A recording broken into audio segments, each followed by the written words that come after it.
Nós vamos mostrar aqui a fala. Finalmente, o ministro da Educação se pronunciou, Camilo Santana, agora numa coletiva. Aí eu quero escutar junto contigo aqui essa fala dele e aí a gente comenta sobre isso. Momento difícil, momento que chocou a todos nós, esse episódio ocorrido em Blumenau. A gente fica imaginando até que ponto nós chegamos na nossa sociedade, a violência, a intolerância. Hoje eu tive cedo, liguei para o governador e conversei com ele, colocando primeiro a nossa solidariedade aos familiares, imagina a dor dos familiares, e colocando tanto o Ministério à disposição para esse episódio. E o próprio, na semana passada, quando ocorreu já o episódio em São Paulo, nós tínhamos nos reunido, eu, o ministro Flávio Dino, o ministro Márcio, o ministro Silvio, com a proposta de construir uma proposta interministerial para que a gente pudesse discutir ações para o enfrentamento à violência nas escolas brasileiras. Hoje o presidente nos convocou para uma reunião. Esse decreto, precisa ser um decreto interministerial, ele praticamente já estava em elaboração. Hoje será assinado pelo presidente, incorporando inclusive outros ministérios, como o Ministério da Comunicação, o Ministério da Saúde, pela questão da saúde mental, importância do acompanhamento psicológico nas escolas, incluindo o Ministério das Comunicações, que hoje há um problema seríssimo, que são as redes sociais, a chamada Deep Web, Dark Web, que hoje movimenta jovens e pessoas no Brasil, além do mundo inteiro. Esse é um problema que precisa ser enfrentado por todos os países do mundo inteiro, porque essa violência é um reflexo da sociedade. Incluímos também o Ministério da Cultura e do Esporte, exatamente porque são ações preventivas importantes. Já existem estudos de especialistas em relação a protocolos nas escolas públicas e escolas privadas. No caso, hoje foi numa escola privada. É preciso também, no momento posterior, envolver o Congresso Nacional.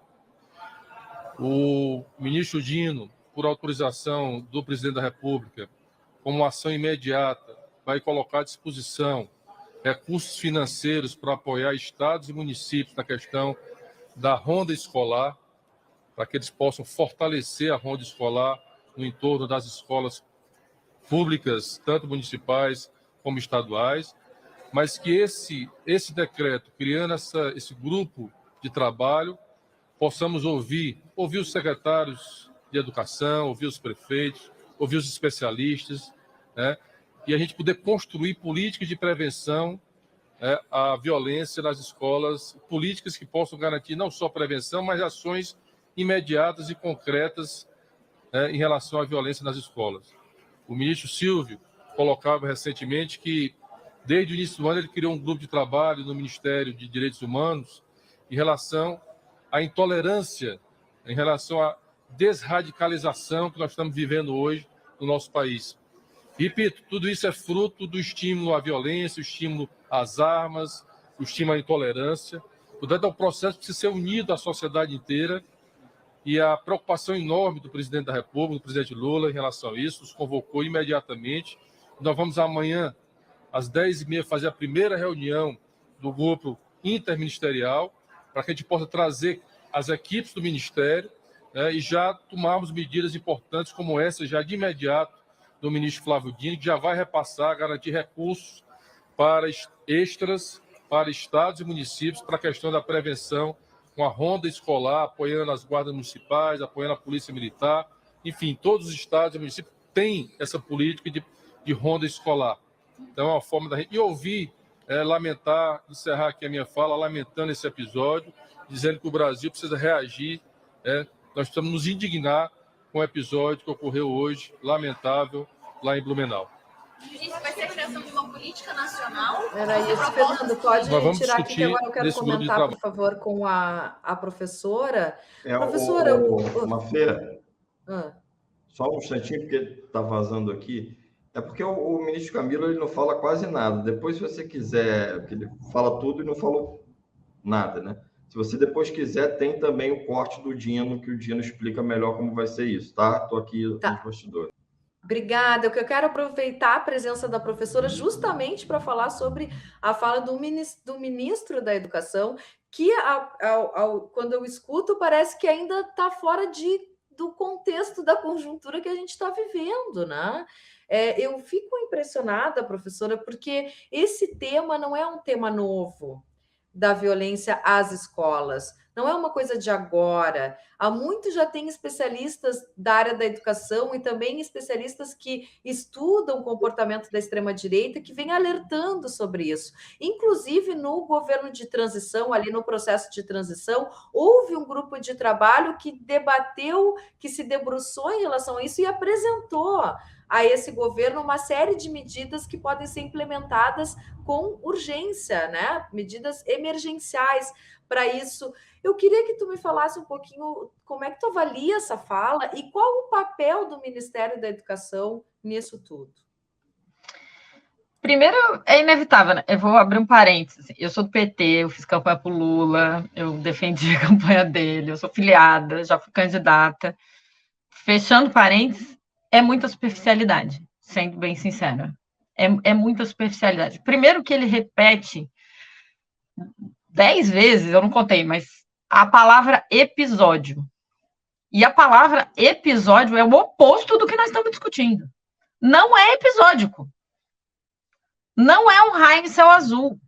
Não é disso que nós estamos falando. Nós estamos falando de uma estrutura social.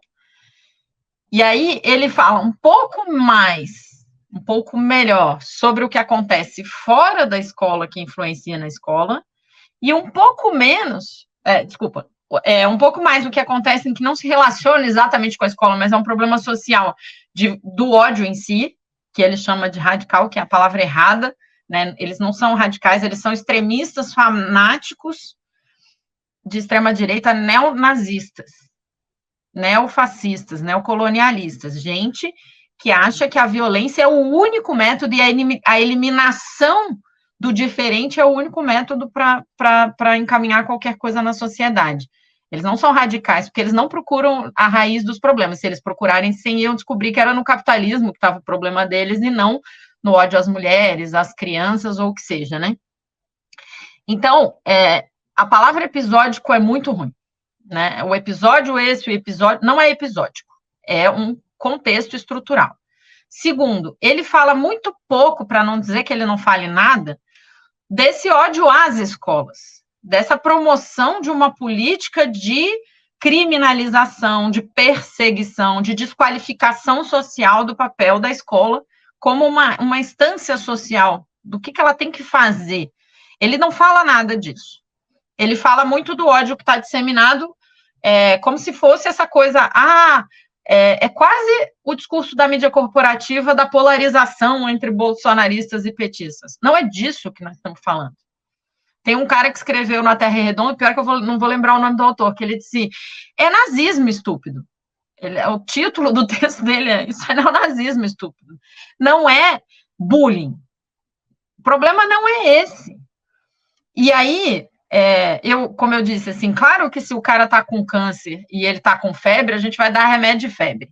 Então, assim, eu nem sei se câncer dá febre, enfim, não entendo nada, mas, né? Lógico que tudo bem. Eu imagino que sim, você vai aumentar a ronda nas escolas. Mas pega o episódio da semana passada em que era um aluno da escola. Ter ronda não muda nada. Nada. Ah, não, mas se revistarem os alunos, aí ele não vai poder entrar com a faca. Não tem faca em escola? Tem. Toda escola tem, deve ter, espero que tenha uma cantina ou um refeitório que vai ter uma faca. Então, assim, e se não for a faca, a quantidade de objetos possíveis para substituir é imensa. Então, a questão, a fala dele não resolve. Eu não sei se as políticas do Dino, até me disponho aqui a ouvir, dá para eu ficar mais um pouco e a gente vê, assim. Agora, o principal, que é a recuperação do prestígio social, do respeito, que passa por investimento, por ouvir os professores. Ele fala que ele, nesse grupo de trabalho, vai ouvir prefeitos, governadores, secretários, Por último, ele fala de professores e ele não fala dos estudantes. Gente, é a gente que está lá. Sabe, quem tem que lidar com isso sou eu que tenho um aluno nazista na minha sala. Eu tenho que lidar com isso. A gente sabe de onde vem, né, o nazismo. E aí, eu sou obrigada a fazer um último comentário, que é, só tinha homem naquela foto? Falando de uma situação que atinge mulheres e crianças por homens. Porque teve o caso em Nashville na semana passada, onde foi um ataque promovido por uma mulher, mas isso sim é uma exceção absoluta. Ter uma mulher que pega uma arma, entra numa escola e sai matando gente. Isso quase nunca acontece. A gente tem pouquíssimos registros disso acontecendo. Quase sempre o agressor é um homem, quase sempre as vítimas são mulheres, meninas e meninos. Mais meninas do que meninos, inclusive. Então, só tem homem naquela foto, eles não sabem o que a gente está passando. Cadê o Ministério da Mulher? A misoginia é o principal instrumento de recrutamento para o neonazismo no Brasil. Isso já está mais do que provado. Cadê a Cida Gonçalves ali para estar fazendo parte disso? Fazer ronda na escola não vai resolver o problema. É dar remédio de febre para quem está com câncer. Se não extirpar o tumor dali, não vai resolver o problema. E aí, assim, eu tenho que concordar com alguém que disse aí, eu sinto muito, o Camilo não é um educador. Ah, mas ele foi professor de engenharia uma vez na vida. Camilo não entende de escola. E eu sinto muito, sabe? Eu queria uma pessoa com o nível de gabarito da Anísia Trindade na saúde. E repare, ela é socióloga. Ela não é médica, não é enfermeira, não é radiologista, ela é socióloga, mas ela é uma pessoa que entende do Sistema Único de Saúde, da prevenção, da estrutura do sistema, da forma como a coisa funciona. Ela está lá fazendo isso todo dia há anos. E, infelizmente, a declaração demonstra essa distância. A gente precisa de alguém do chão da escola, e tinha que ser uma mulher. O Brasil só teve uma mulher ministra da Educação na história, sabia? E foi no governo Figueiredo, o que é um total contrassenso da vida, né? E aí, por que eu estou dizendo que tem que ser uma mulher? Porque 80% das pessoas que tocam as escolas no Brasil são mulheres, em todas as funções. Então, não deram essa função para a gente? Então tá. Quem entende disso somos nós. Sinto muito, né? Eu queria que fosse diferente. Eu queria que o trabalho de cuidado fosse socializado, inclusive porque se mais homens trabalhassem na educação, talvez nossos salários não fossem tão ruins nessa sociedade machista, né? Então... É isso aí, toda razão, professora.